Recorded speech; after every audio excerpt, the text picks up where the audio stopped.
Fala pessoal, professor Herbert na área, seu professor de Química e Física e também criador do projeto Herbert Explica, que visa democratizar a educação através das redes sociais. Se a sua dúvida é em distribuição eletrônica, já vou adiantando que vai deixar de ser, porque você vai aprender aqui como distribuir os elétrons no átomo neutro, distribuir os elétrons em íons, ou seja, cátions e ânions, entender um pouquinho sobre o diagrama de Linus Pauling. Então tá muito bacana e você tem que assistir até o final. Desde já, se você já curtiu a ideia do vídeo, então curte, se inscreve e também compartilha para essa mensagem chegar a outras pessoas, porque ajuda demais o canal a crescer e também ajuda muitos alunos a terem acesso ao conteúdo. Tudo jóia? Então assista até o final que tá super bacana. Roda a vinheta.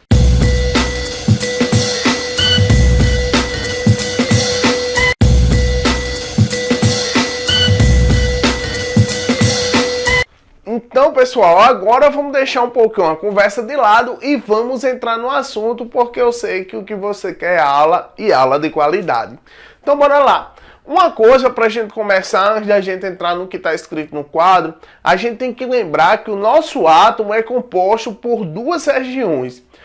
Uma, aonde quase toda a massa se concentra, que a gente chama de núcleo, né? Que é um ponto pequeno, muito denso, chamado de núcleo, onde ficam lá os prótons e os nêutrons. E outra, uma região vasta, basicamente composto pelo vazio, chamado eletrosfera, aonde lá ficam os elétrons que ficam se movimentando em torno desse núcleo que eu acabei de citar. Então, hoje, como a gente está falando de distribuição eletrônica, vamos estar falando sobre eletrosfera. Indo aqui, cada elétron que está lá dentro do átomo, ele está numa camada eletrônica, mas a gente então só chama de camada eletrônica. Também chamamos de nível de energia. Por quê? Porque no átomo tem níveis de energia definidos. E os elétrons, eles só podem ocupar determinados níveis de energia. Isso a gente vê lá no modelo atômico de Bohr. Então, os elétrons eles estão confinados em alguns níveis de energia. Além dos níveis de energia, quando a gente vai detalhar melhor, a gente encontra também subníveis, que são o subnível S, o subnível P, o subnível D e o subnível F. Beleza? Então, lembrando, a camada eletrônica, né, é o nível de energia e o subnível é um detalhamento de como ele está dentro desse nível de energia. A gente pode pensar da seguinte forma, uma analogia. Vamos lá. Eu vou, por exemplo, ter uma fileira de cadeiras de alunos e eu digo assim, pessoal, eu quero saber como é o nome do aluno da fileira 4. Mas espera aí, tem vários alunos na fileira 4. Então a fileira 4 seria nosso nível de energia, ou camada eletrônica. Então eu não tenho como identificar qual é, mas quando eu digo assim, ó, tá na fileira 4, cadeira 3. Olha aí a especificidade. Então a cadeira 3, a gente tem mais ou menos como se fosse o subnível. Deu para entender?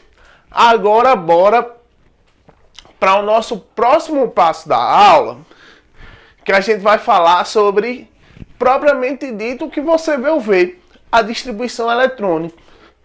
Então, não tem como a gente falar de distribuição eletrônica sem falar nele, olha. Diagrama de Pauling. O diagrama de Pauling é como se fosse a regra do sequenciamento da distribuição eletrônica. Por quê? Quando a gente vai estudar mais a fundo o que é que isso significa, significa que essa é a sequência dos níveis de energia, não é? Do menor para o maior. Por quê? Porque na distribuição eletrônica a gente tem que preencher primeiro os níveis de menor energia, até o de maior energia. Então você sabe o significado químico agora. E agora a gente vai para o significado prático. Como eu falei, o significado prático, o diagrama de Pauli é a sequência, a regrinha que a gente tem que usar para distribuir os elétrons. Então a gente começa por essas setas. A gente tem a primeira seta, então distribui em um S2, depois 2 S2. E o que é que significa cada coisa dessa?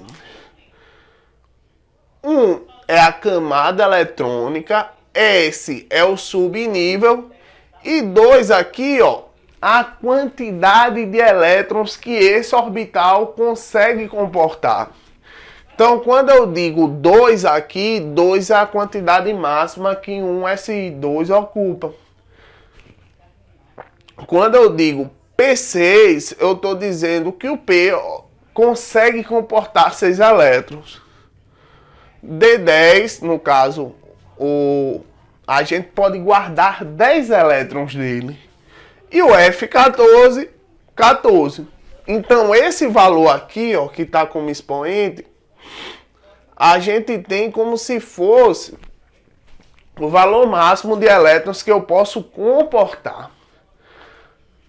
Professor, tem como fazer uns exemplinhos para ficar claro? Porque, beleza, eu entendi o conceito, que o diagrama de Pauli é a sequência do nível de energia mais baixo para o mais alto, não é? Mas na prática eu não entendi. Então vamos lá. Aqui, ó, a gente vai fazer um exemplinho de cada. Olha aqui, ó. Carbono. O número atômico do carbono é 6. Olha aqui para cima, tem alguma carga? Tem não. Quando não tem carga, a gente sabe que o número de prótons é igual ao número de elétrons. Se a gente tem um número atômico 6, quer dizer que a gente tem 6 prótons nesse átomo, logo 6 elétrons. Então vamos fazer essa distribuição. Tenho 6 elétrons, olha aqui, ó. Primeiro que eu vou colocar um S2. Então, mas vê só, coloquei 2 elétrons, porque ó, aqui é o valor de elétrons que comporta. 2 elétrons. Mais de 2, faltam quantos para eu chegar em 6? 4. Então a gente vai para a segunda seta. Olha onde é que está a segunda seta. 2, S2. No entanto, como eu falei, a gente precisa distribuir 6 elétrons. Mas até agora a gente está em quanto? Ó? 2 mais 2, 4. Então faltam quantos para chegar em 6? 2. Então aqui, ó, a gente vai para a terceira seta. 2P. Professor, aqui tem um valor de 6. Só que eu não tenho 6 elétrons para distribuir. Então qual é o valor que eu tenho que colocar aqui, ó? 2. Porque eu não tenho 6 elétrons, olha, 2, 4. Faltam quantos para chegar em 6? 2. Então agora, ó, vamos ver se a gente distribui os seus elétrons. 2, 2, 2, 6. Não é? Então, essa primeira distribuição é mais simples, porque o número de prótons é o número de elétrons. Agora a gente vai entrar numa coisa que gera um pouquinho de dificuldade, né? Mas você que é um aluno bacana, empenhado, não vai cair nessa artimanha e eu vou lhe explicar o porquê. E aí você vai estar manjando disso e vai dar só show nessa hora. Então vê só. Quando tiver um sinalzinho de mais aqui em cima, quer dizer que o átomo perdeu elétrons, certo? Porque elétron é carga negativa. Então, quando você tem menos elétrons, naturalmente ele vai ficar positivo. Então, vê só. E aqui na frente, teoricamente, é o valor de carga que você perdeu. Quando não tiver, entenda-se como 1. Então, vamos lá. Então, aqui é o número atômico do sódio, 11. No entanto, a gente lembra lá que o número de prótons é igual ao número de elétrons, que é igual ao número atômico. No caso, ele teria 11 elétrons, mas a gente viu aqui, ó, perdeu um. Então, ao invés de 11, agora a gente tem 10. Então, vamos tentar distribuir esses 10. Primeiro, vamos seguir a sequência aqui, ó. Lembrando que a sequência é essa. Primeiro, segundo, terceiro, quarto e assim sucessivamente. Beleza? Então, a gente vai aqui, ó. 1S2, 2 para 10, que no caso, como perder 1 é 10. Faltam 8, então a gente vai precisar da outra fileira. 2S2. 2 mais 2, 4. Para 10, faltam 6. Então, vamos para a terceira fileira. No caso, 2P6. Tudo jóia? Tá simples até agora. Então, vamos tentar um ano para ver se a gente conseguiu firmar tudo que tinha o objetivo de aprender nessa videoaula. Então, veja só. Olha, aqui o jogo muda de sinal, literalmente. Aqui eu não falei que quando era positivo ele perdia elétrons. Olha aqui, ó. Agora ele está negativo. Se ele está negativo, quer dizer que ele está com excesso de elétrons, ou seja, ganhou elétrons. Então, ganhou elétrons. Olha o número atômico dele, 17. 17 é o número atômico, ou seja, número de prótons, consequentemente número de elétrons, mas como ele ganhou um elétron, então eu tenho 17 mais 1. Agora, 17 mais 1 é igual a 18. Então, vamos distribuir 18 elétrons. 1S2, olha aqui a sequência. Agora vem quem, ó? 2S2. 2 mais 2, 4. Para 18 faltam 14. Então agora a gente vai para a terceira fileira. 2P6. 2P6. 2 mais 2, 4. Mais 6, 10. Faltam quantos para 18? Exatamente, faltam 8. Então agora a gente continua na terceira fileira. A gente passou do P, agora a gente vai para o 3S2. Então agora a gente tem 2 mais 2, 4.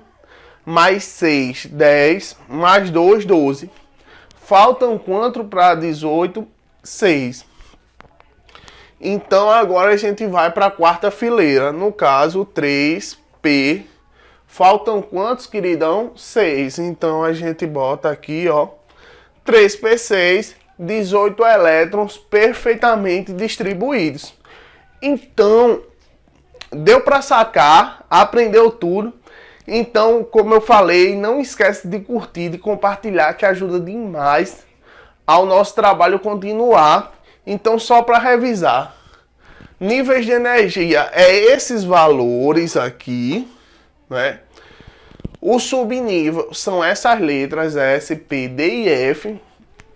A sequência que a gente tem que usar é o diagrama de Pauli, seguindo essas setas de cima para baixo, da direita para a esquerda. E aí, se ganhou elétrons, ele fica negativo, e se perdeu elétrons, fica positivo. Só uma revisão final para a gente fechar com chave de ouro e com a certeza que aprendeu. Beleza? E fui!